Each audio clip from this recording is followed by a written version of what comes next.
3번. 자, 이것도 이제 비진이 표시와 관련된 판례인데, 대출을 받을 수 없는 갑이 있었어요. 그 갑이 을에게, 야, 은행하고 얘기가 됐으니 네 이름으로 대출을 받아와라. 학교 법인 판례인데요. 사립학교 법인이 직원에게 네 이름으로 대출 받아오라고 시킨 거예요. 그래서 직원이 울며 겨자 먹기로 은행 가서 직원 이름으로 대출을 받아왔어요. 이게 비진이 표시냐의 문제가 생겼는데 비진이 표시 아니다라는 거죠. 다시 말해서 명의를 빌려준 을, 채무부담 의사가 없다고 할 수는 없다. 즉 채무부담 의사가 있다. 채무부담 의사가 없다면 비진인데 채무부담 의사가 없다고 할 수는 없으니 비진이라 할 수는 없다. 이렇게 되겠죠. 참조 1번.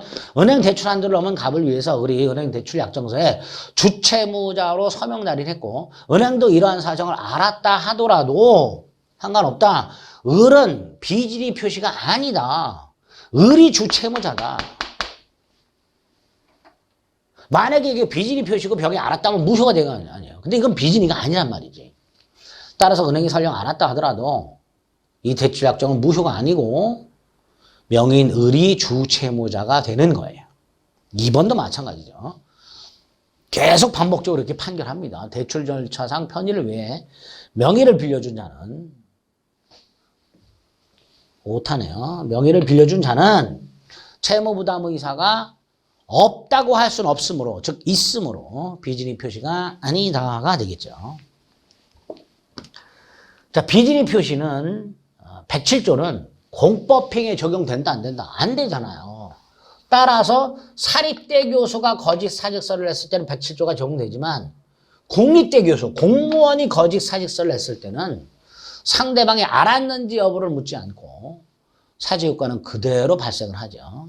또 이 비진이 표시 107조는 대리권 남용의 경우에도 적용이 되죠. 대리권 남용. 예를 들어서 금융기관이 있고 직원이 있어요. 금융기관이 본인이고 직원이 대리인이에요. 예금 계약을 해요. 예금주하고.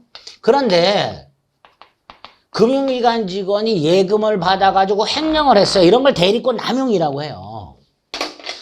근데 예금을 받아서 설령 횡령을 했다 하더라도 갑은 예금에 대해서 책임을 져야 되잖아요. 즉 원칙적으로 갑에게 유효한 거예요. 다만 을의 이 배임적 의도 횡령할 것이라는 걸 상대방이 알았거나 알 수 있었다면 107조 1항 단서를 유추 적용해서 상대방이 알았거나 알 수 있었을 경우에는 107조 1항 단서를 유추해서 본인은 책임을 지지 아니한다. 결국 107조는 공법행위에는 적용이 안 되지만 대리권 남용에는 유추 적용된다. 이렇게 적용 여부에 관련된 판례가 출제가 될 수 있게 됩니다. 5번 퇴직금 중간정산 합의가 근로자의 적극적 요구에 따라서 이루어진 것은 아니지만 그 다음에 포인트가 뭐예요? 근로자의 자유로운 의사에 따라서 이루어졌어요. 근로자가 목돈이 필요해서 회사에다가 혹시 퇴직금 중간정산 받을 수 있나요? 적극적으로 한 건 아니야. 하지만 근로자가 고민하다가 퇴직금 중간정산 받기 위해서 회사에 요청을 한 거죠. 해주세요라고 떼를 쓴 건 아니야. 가서 중간정산 받을 수 있을까요? 그랬더니 회사가 네요. 그래요? 그럼 받아야지. 따라서 이건 무효가 아니겠죠. 비진이 표시도 아니고.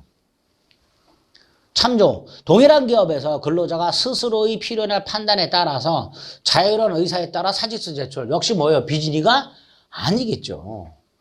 근로자가 목돈이 필요해서 퇴직금 중간정산 받는 경우 있잖아요. 그럼 퇴직금 중간정산 받으려면 사직서를 내야 되잖아요.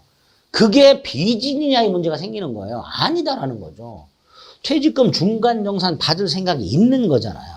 따라서 이때 사직서 제출은 비진이 표시가 아니게 됩니다.